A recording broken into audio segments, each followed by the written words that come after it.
तबलीगी जमात को बदनाम करने वाला यह दिल्ली का मुख्यमंत्री था। यही शख्स था जिसने तबलीगी जमात पर झूठा इल्जाम लगाया।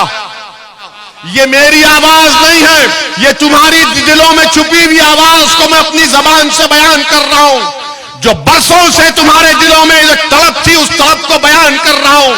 जो बुजुर्गों के दिलो दिमाग में उनके ख्वाब थे, उन ख्वाबों को पूरा करने की कोशिश मैं कर रहा हूं। जो नौजवानों की आंखों में आंसू थे, उनके आंसू पोंछने का काम मैं कर रहा हूं। हां, तुम अगर मेरी आवाज को दबाना चाहते तो दबा लो। हां, मेरी आवाज मेरी मौत से खत्म होगी। मेरे अजीज दोस्तों और बुजुर्गों, भाजपा के दौर में कीमतें आसमानों को छू रही हैं, तनख्वाहें कम हो रही हैं, पेट्रोल डीजल की कीमतें बढ़ रही हैं, हर चीज महंगी हो चुकी है। और भाजपा क्या कहती है? यूनिफॉर्म सिविल कोड लाएंगे। ये छोटा रिचार्ज बोलेगा, बिल्किस पे नहीं बात करेंगे, गारंटी कार्ड देंगे। अरे कार्ड की जरूरत नहीं है, जबान से बोलो।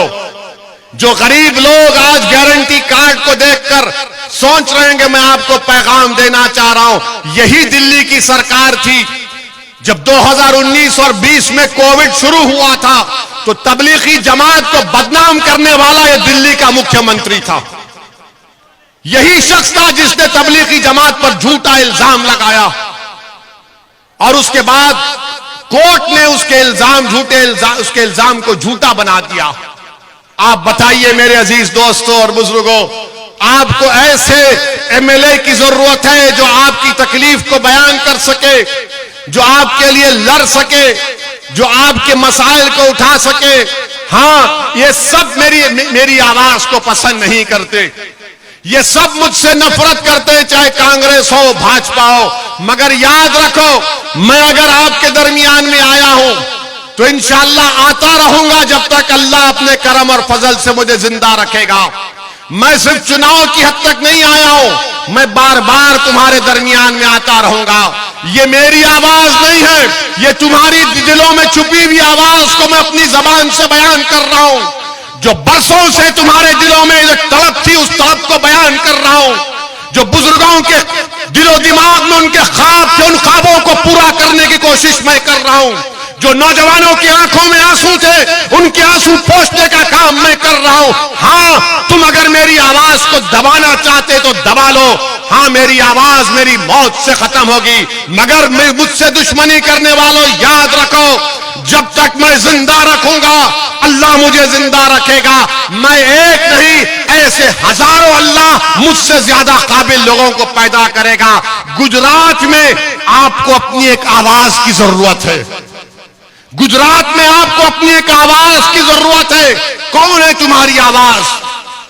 क्या भाजपा तुम्हारी आवाज है? बोलो, क्या भाजपा तुम्हारी आवाज है? क्या कांग्रेस तुम्हारी आवाज है? क्या दिल्ली का वो मुख्यमंत्री तुम्हारी आवाज है? कोई तुम्हारी आवाज को सुनने तैयार नहीं है।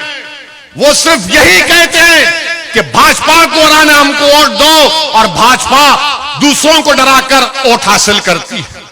तो मेरे इलेक्शन लड़ने का मकसद एक ही है कि आपकी आवाज को मजबूत किया जाए, आपकी आवाज को गुजरात की विधानसभा में भिजाया जाए।